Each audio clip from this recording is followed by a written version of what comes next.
Представляем вам свой перевод на русский ролик из канала East West Manufacturing. Спасибо каналу East West Manufacturing за отличное видео.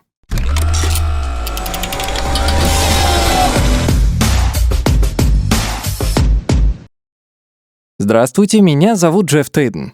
Я старший инженер по разработке продукции в компании East West Manufacturing в Атланте, штат Джорджия. И на этом вебинаре я расскажу о 10 главных заповедях литья под давлением. Аудитория этого вебинара — инженеры-конструкторы и инженеры-производственники, которые разрабатывают или производят пластиковые детали, отливаемые под давлением. Цель этого вебинара — предоставить более целостный обзор процесса литья. Это не исчерпывающий анализ литья под давлением, но он даст вам некоторое представление о главных проблемах, с которыми мы, контрактные производители, сталкиваемся при работе с вашими пластиковыми деталями. Цель состоит в том, чтобы позволить вам разрабатывать более качественные детали, при этом снизив затраты. Итак, первая заповедь литья под давлением — использование постоянной толщины стенки.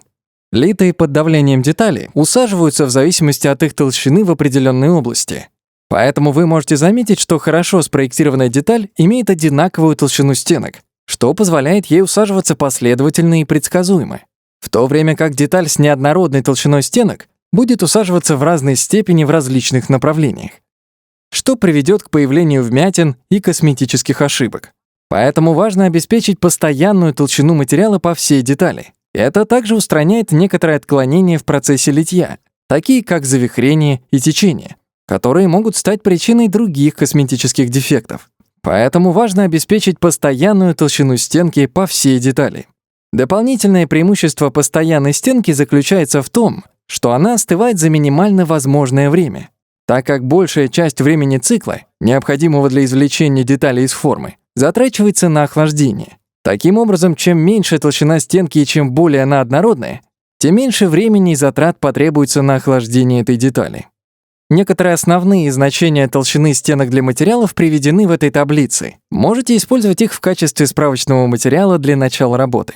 Вторая заповедь литья под давлением заключается в использовании ребер и выпуклостей для структурного укрепления. Ребра и выпуклости — это поверхности, которые выступают из номинальной стенки на определенное расстояние, чтобы укрепить структуру детали в данной области. Желаемая толщина стенки составляет примерно 50-60% от номинальной стенки. Поэтому какой бы толщины ни была ваша стенка, а она, конечно, может меняться, это будет определять ширину ребра.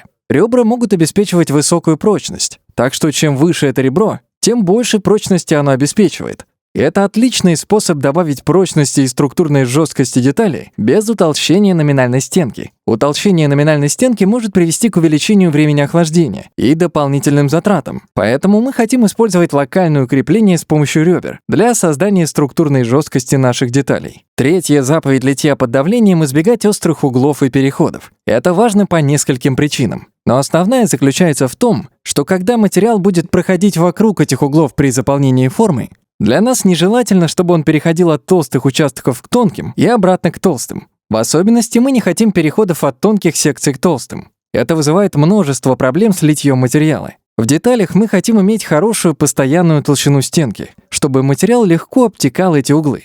А также с точки зрения давления существует сильная корреляция между острыми углами и механическими повреждениями изделий. Мы хотим убедиться, что все наши углы плавно закруглены, чтобы избежать поломок при воздействии давления на изделие. Четвертая заповедь литья под давлением — избегать тонких секций и тонких стальных пластин. Процесс литья под давлением связан с большими силами воздействия, достигающими более 1200 бар.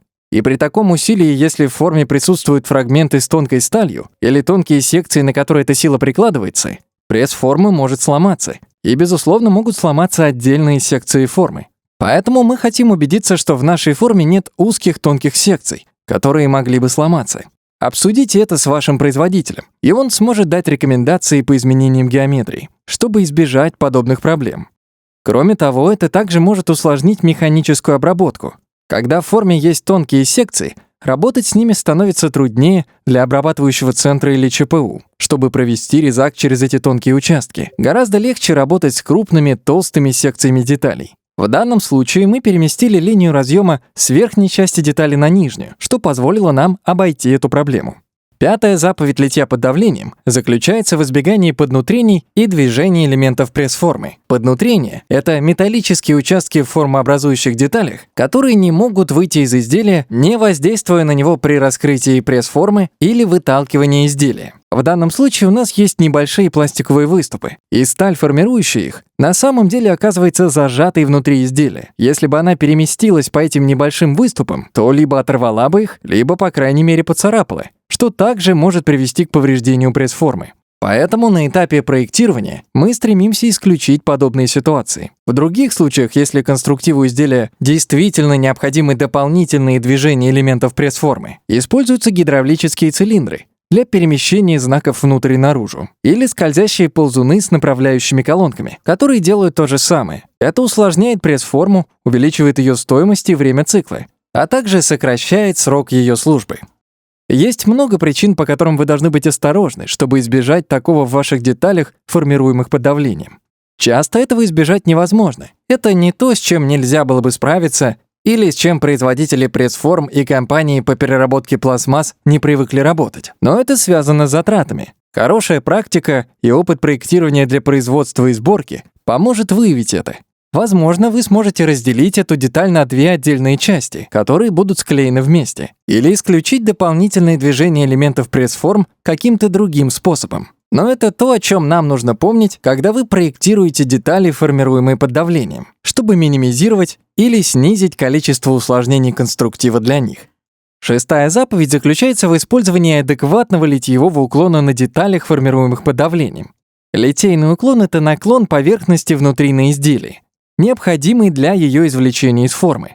Без угла уклона металлические формообразующие пресс-формы, которые находятся по обе стороны изделия, будут сдавливать и тереться об него при открытии пресс-формы, что приведет к проблемам со съемом и появлению нежелательных следов на получаемых изделиях, а в некоторых случаях может в конечном итоге повредить их все. Поэтому мы устанавливаем литейный уклон минимум в полградуса на поверхностях, которые расположены нормально или в направлении сдвига, чтобы мы могли правильно извлекать получаемые изделия из пресс-формы во время ее работы. Заповедь номер 7. Технологические допуски. С этим мы сталкиваемся даже у опытных инженеров. Они предоставляют нам чертежи или детали, допуски которых таковы, что деталь будет очень сложно изготовить с допуском на отверстие, или ее вообще невозможно изготовить. Так, одна из наших рекомендаций — Торговая ассоциация промышленности по производству пластмасс, SPI, содержит основные положения по определению размеров и допусков деталей.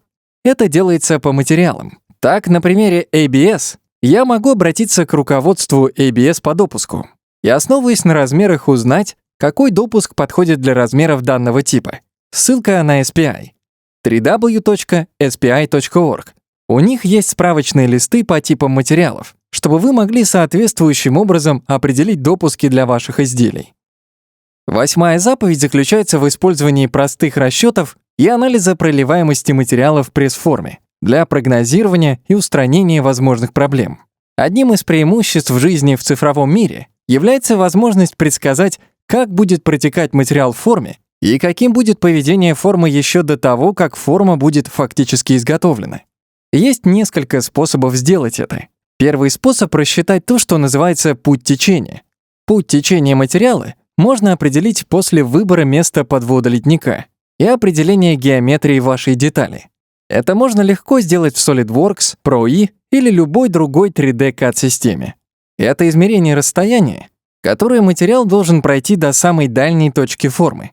Взяв это расстояние и разделив его на толщину вашей стенки, вы получите число, которое называется путь течения. По сути, это то, насколько далеко материал должен течь, чтобы заполнить деталь. В этих таблицах даны некоторые стандартные и максимальные рекомендуемые длины течения на основе определенных материалов. Так что вы можете сравнить это измерение с тем, что видите в таблице. И если ваша длина протекания больше, чем следует из таблицы, есть пара моментов, которые вы можете откорректировать. Первое — увеличить толщину стенки, что не самая лучшая идея, так как это уменьшит вашу длину протекания. Лучшей идеей будет добавить или переместить литниковое отверстие. Так что начните перемещать ваши литники в пакете анализа течения материала в форме, чтобы уменьшить это протекание. Кроме того, есть также нечто, называемое анализом течения материала в форме. Это то, что может сделать большинство проектировщиков и изготовителей пресс-форм.